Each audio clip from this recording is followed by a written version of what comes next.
Unprotected by Brett Nelson. Chapter 5.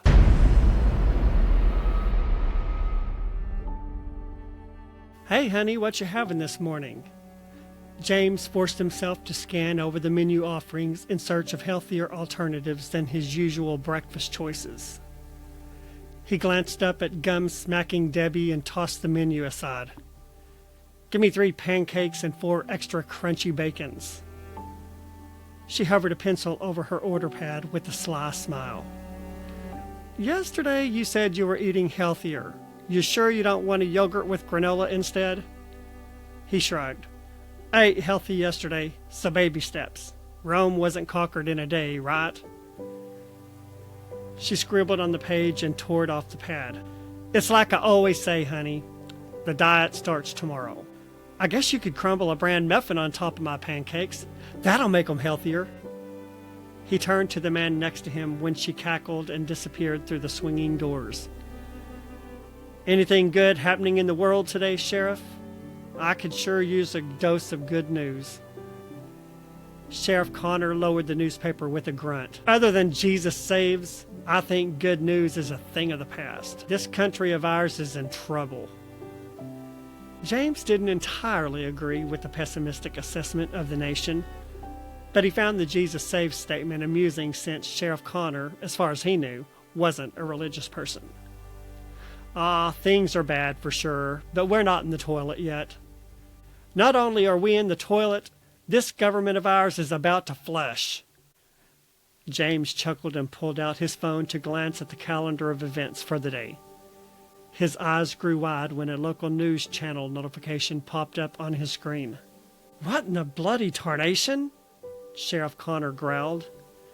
Distracted by the phone notification, James swiveled in his stool at the sheriff's outburst.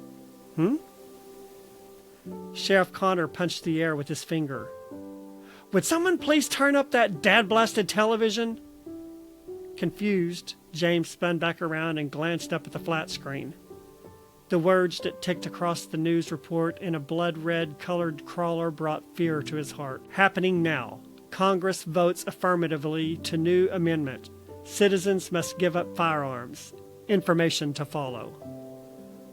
James jumped to his feet and scanned the dining room in search of Debbie. Sheriff Connor muttered a string of offensive profanities. Debbie, get your tail in here and turn up this television. Without thinking, James scuttled behind the counter in a frantic search for the remote control, which was nowhere in sight. Find that dang remote before this pompous Kendall finishes this report. Even if we miss it, it'll be on the news all day. James opened one drawer after another. Find that, for heaven's sake, what's going on out here? Debbie slammed James's breakfast to the counter, then turned to glare at him. He pointed up at the television. Where's the remote? She looked at the screen, then rushed to a thin drawer under the cash register. She extracted the remote and increased the volume until it blared. Everyone in the diner pushed away from their breakfasts, ran to the counter, and huddled in a circle to listen as the suit-clad, plastic-looking news anchor delivered his narrative in a somber tone. Most viewers will recall that months ago, Congress proposed an amendment in the form of a joint resolution to nullify the Second Amendment of the United States.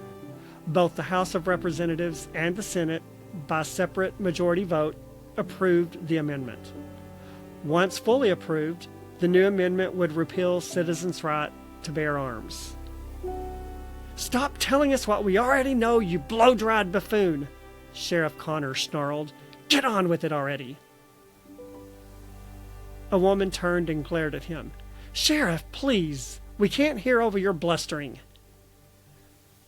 The proposed amendment was then sent to the governors of each state for consideration, the results of which have finally arrived at the office of the Director of Federal Register. A proposed amendment cannot become part of the Constitution until it is ratified by 38 of 50 states. I'm now authorized to report that 41 states have ratified the amendment, which will go into effect.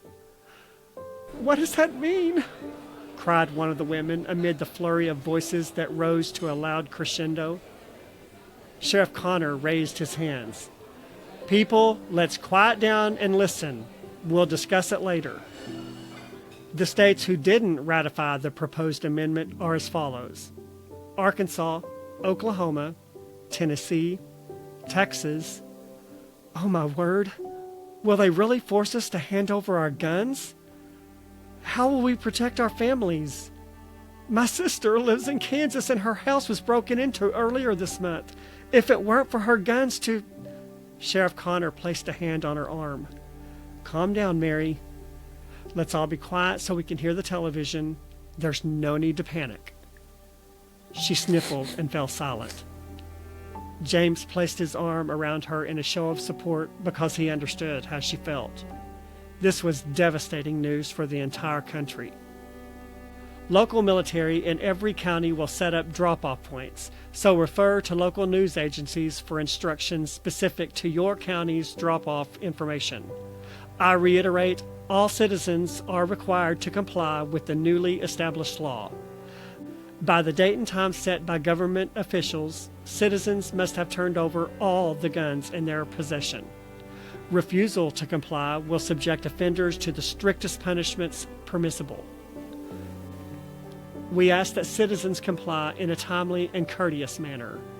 Protests and other riotous behaviors will not be tolerated, and offenders will be dealt with swiftly. And when the broadcast ended, the room erupted into a flurry of chaos. People, Sheriff Connor shouted, calm down. I know you hate this because it's new, but it's a good thing. He didn't agree with his own words, but his town needed a voice of reason. What? Screamed an elderly man in overalls. How is the inability to protect my family a good thing? You don't need to protect your family, Walter. That's why your tax dollars pay for a police force, and my people and I are always here to serve and protect. As he spoke, he nudged his way through the disgruntled townspeople toward the front entrance.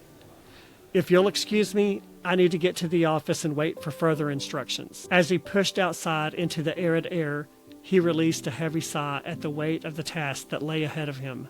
Whether he wanted it or not, he had the responsibility of enforcing something that he didn't even believe in.